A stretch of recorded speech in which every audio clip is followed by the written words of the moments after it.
Chicken चीज bread roll रेसिपीटा आप संपूर्ण देखूँ। आपको यदि भल लगे तो लाइक शेयर सब्सक्राइब करें केवे भूलुनी। कहानी किचन को आपन को स्वागत करुच्ची। देखो मुझे बोनलेस चिकेन जहाँकि 500 ग्राम अच्छी।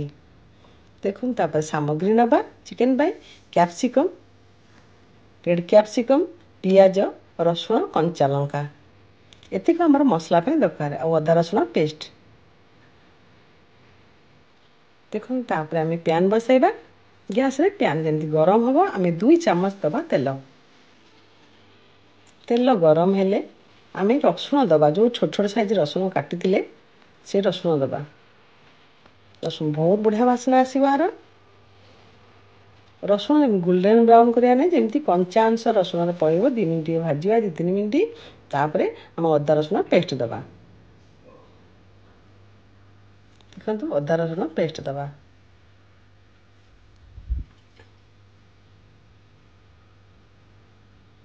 अदा रसुण पेस्ट केमी 2-4 मिनट भाजा। आम जो काटी बोनलेस चिकेन से चिकेन को देकी भल भाव में कषा।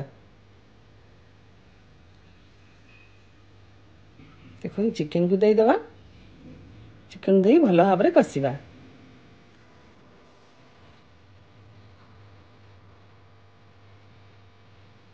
आपण यहाँ घरे करूँ ना आप रेस्टोरेंट खाଇବା भूली जाए।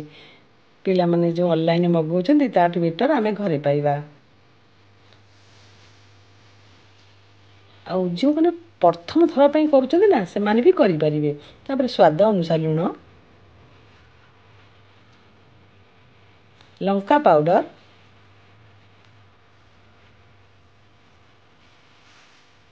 मुझे हल्दी पाउडर देती आप चाहिए स्किप करेंगे। फास्ट फूड माने ये हल्दी दि जाए आइटम रे किंतु मुझे घरे जेहेतु करुँच मुझे हल्दी दे देती। तापर एमती भल भाव में कषा। बहुत जल्दी भी चिकेन सीझ जेहेतु बोनलेस चिकेन।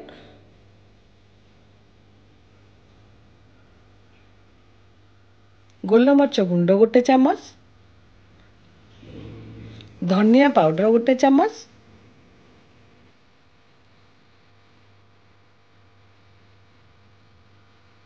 देखो भल भाव में आम कषा और कवर साइज रे 2-4 मिनट घोरई दबा। कवर देदेबा। देखो कवर देला पानी केमती ऑटोमेटिक चिकेन छाड़ुची और चिकेन भी सीझीज।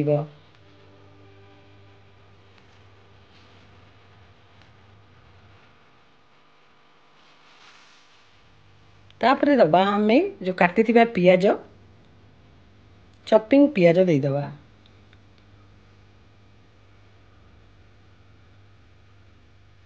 पियाज कैप्सिकम आपण पाखे रेड कैप्सिकम नथिले भी आप ग्रीन कैप्सिकम रे करि परिबे।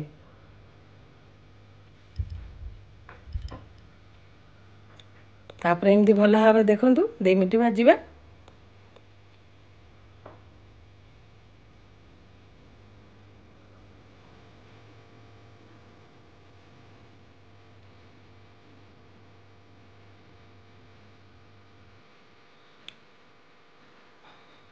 आप देखु ना माने फास्ट टाइम भी जदि करेंगे आप बहुत बढ़िया भाव रेसिपी बाहर।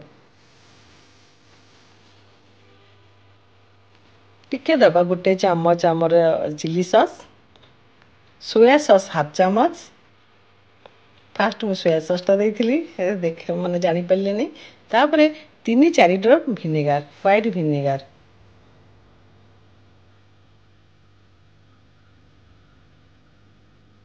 बासना पूरा भरी भरी आसूची।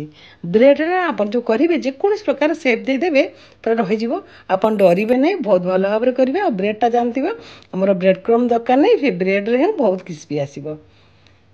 व्हाइट सॉस जोटा व्हाइट सॉस पास्ता देती से होममेड व्हाइट सॉस से फ्रिज थी से सॉसटा मुझे देदेजी।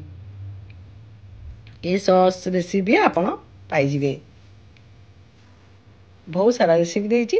तापर आम एमती मैश करदे तथापि आप जमी न हाथ में भी एमती ठंडा है ना जदि माने सेमती भी करें।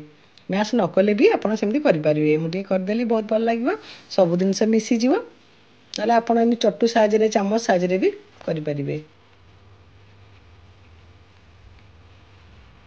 देखो ବର୍ତ୍ତମାନ ହେଇଗଲା, ଆମେ ଥଣ୍ଡା କରିବା ଛାଡ଼ିଦେବା। ତାପରେ ନେଇଯିବା ବ୍ରେଡ଼କୁ ଦୁଇଟା ବ୍ରେଡ଼ ଆପଣଙ୍କୁ ଦେଖାଉଛି, ସେମିତି 4 କରଯାକ ତା ଯେଉଁ କର ଭାଗ ମୋଟା ଅଂଶଟାକୁ କାଟିଦେବା। ଏଇଟାକୁ ବି ଆପଣ ନଷ୍ଟ କରିବା ନାହିଁ, ଆକୁ ଆମେ ଗ୍ରାଇଣ୍ଡିଙ୍ଗ କରିଦେବା, ଆମର ବ୍ରେଡ଼ କ୍ରମ୍ସ ହେଇଯିବ। ଯେକୌଣସି ଆଇଟମ୍ରେ ଆମର ଲଗେଇକି ଆପଣ ଛାଣିପାରିବେ। ଏଇ ଆଇଟମ୍ ବି ଆପଣ ଯଦି ଚାହିଁବେ ଅଣ୍ଡାରେ ବୁଡ଼େଇକି ବି ଛାଣିପାରିବେ, କିନ୍ତୁ ବହୁତ ସହଜ ଆଉ ସରଳ ଉପାୟରେ ମୁଁ ଏଇଟା କଲି ଯେ ବହୁତ ଜଲ୍ଦି ହେଇଯିବ। ଦେଖନ୍ତୁ ଏମିତି ହେଇଗଲା। ବ୍ରେଡ଼ କ୍ରମ୍ସ ସବୁ ଆକୁ ସାଇଡ଼ରେ ରଖିଦେବା। ଇଏ ବି ବହୁତ କାମ, ଆକୁ ବି ୱେଷ୍ଟ କରିବା ନାହିଁ। ଗୋଟେ ବାଉଲ୍ ନେବା, ବାଉଲ୍ରେ 2 ଚାମଚ ଦେବା ମଇଦା,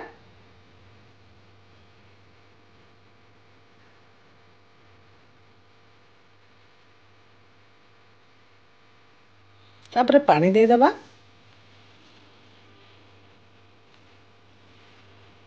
ଆକୁ ଗୋଟେ ମାନେ ପେଷ୍ଟ କରିବା, ଲମ୍ସ ପଡ଼ିବ ନାହିଁ, ଯେମିତି ବିଣ୍ଡା ହେବ ନାହିଁ, ଗୋଟେ ପତଳା କି ବେଶୀ ପତଳା ନୁହଁ ନା ବେଶୀ ବହଳିଆ ନୁହଁ, ଯେମିତି ଆମର ବ୍ରେଡ଼ରେ ଲାଗିକି ଅଠା ପରିକା ରହିବ। ଜଷ୍ଟ ଅଠା ପାଇଁ ଆମର ଏଇଟା ଦରକାର। ଦେଖନ୍ତୁ ଚିକେନକୁ ବି ନେଇ ଆସିଲି, କିନ୍ତୁ ଥଣ୍ଡା ହେଇଗଲାଣି। ଆଉ ଚିଜ୍ ଦେଖନ୍ତୁ,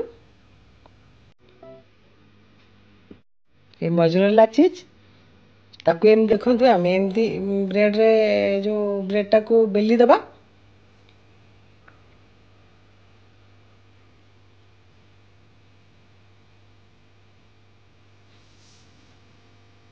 ତାପରେ ଆମେ ବେଲି ସାରିଲା ପରେ ଆମେ ଏମିତି ଚିଜକୁ ସବୁ ଦେଇଦେବା। ଦେଖନ୍ତୁ କେତେ ବଢ଼ିଆ ଭାବରେ ହେଇଗଲା ସେ। ଆପଣଙ୍କୁ ମୁଁ 2 ପ୍ରକାର ଦେଖେଇବି। ତାପରେ ଯେଉଁ ପେଷ୍ଟଟା ଆମେ କରିଥିଲେ ମଇଦାରେ, ସେ ପେଷ୍ଟ 4 କର ଯାକ ଲଗେଇଦେବା। ଆମେ ଯେଉଁ ଚିକେନ ଦେବା ନା, ଆମର ଚିକେନ ବାହାରିବନି ପଦାକୁ, ଆଉ ସେଇପରି ରହିବ, ଆଉ ବଢ଼ିଆ ଭାବରେ ଆମର ରୋଲ୍ ହେଇଯିବ।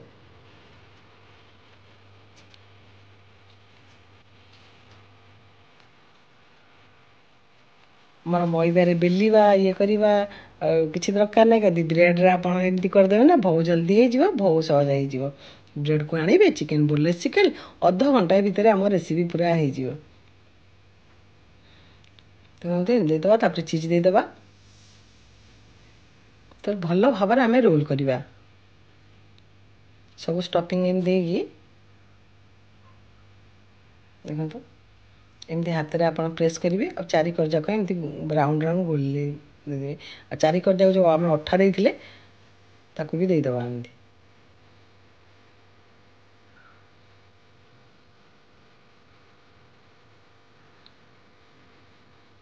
ଦେଖନ୍ତୁ ଯେଉଁଟା ବି ଆପଣଙ୍କୁ ଲାଗିବ ସେଇଟା ଦେଇଦେବା ଭଲ ଭାବରେ। ମୁଁ ଆଉ ଗୋଟେ ବି ଆପଣଙ୍କୁ ଦେଖାଉଛି, ପାଣିରେ ବୁଡ଼େଇକି ଆକୁ ବି ଆପଣ ମାନେ କରିପାରିବେ।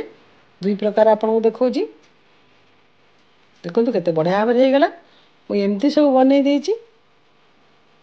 ଦେଖନ୍ତୁ କେତେ ସୁନ୍ଦର ହେଇଛି।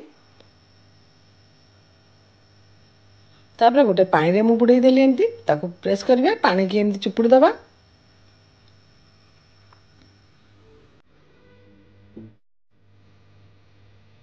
ଆପଣ ଆଦୌ ବି ଡରିବେ ନାହିଁ, ମାନେ ଯେକୌଣସି ପ୍ରକାର ଆପଣ ସେପ୍ ଦେଇଦେବେ ହେଇପାରିବ। ଦେଖନ୍ତୁ ମୁଁ ଏମିତି କରିଦେଲି, ଗୋଲରେ, ରାଉଣ୍ଡରେ, ଅଣ୍ଡାରେ ସବୁ ସେପ୍ ହେଇଯିବ। ତାପରେ କଡ଼େଇରେ ତେଲ ଦେବା, ତେଲ ଯେମିତି ଆମର ଗରମ ହେବ ଆମେ ରୋଲକୁ ଦେଇ ଛାଣିବା।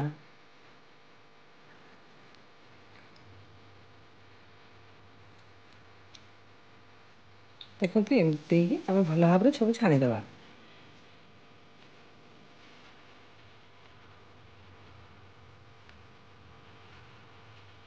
ଚାମଚ ସାହାଯ୍ୟରେ ଟିକେ ଏପଟ ସେପଟ କରିଦେବା।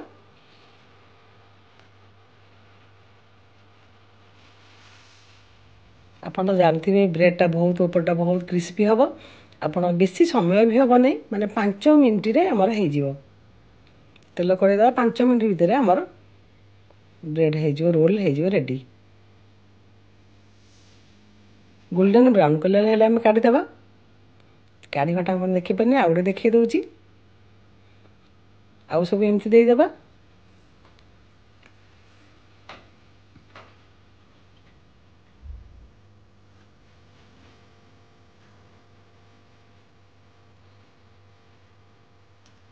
बहुत भल भाव आपन रेसिपीटा केमती लगिला यार अनुभूति आप कमेंट माध्यम शेयर करेंगे। आपन तो रेसिपी देखुं कि लाइक शेयर सब्सक्राइब करेंगे संपूर्ण भूली जाते सुंदर है देखुबी बहुत बढ़िया एपट सेपट आम करदे आपड़ यदि खाइबे ना पूरा क्रिस्पी आ कंची भीतर पूरा जुसी बर्तन गोल्डन ब्राउन कलर हो देखो के सुंदर भाव यही कलर हो गले आम सब एमती छाणीदेवा।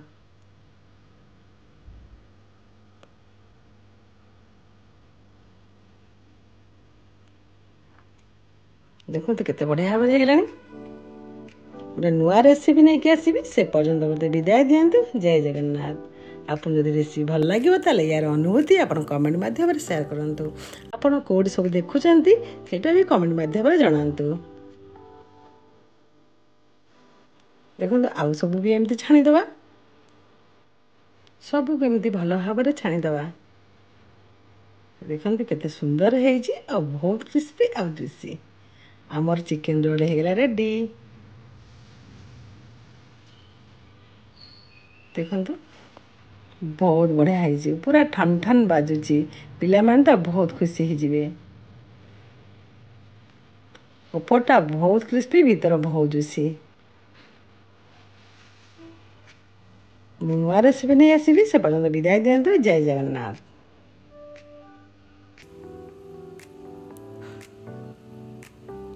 आप देखिपे केते सुंदर है केते जुसी है दुई प्रकार कर बहुत।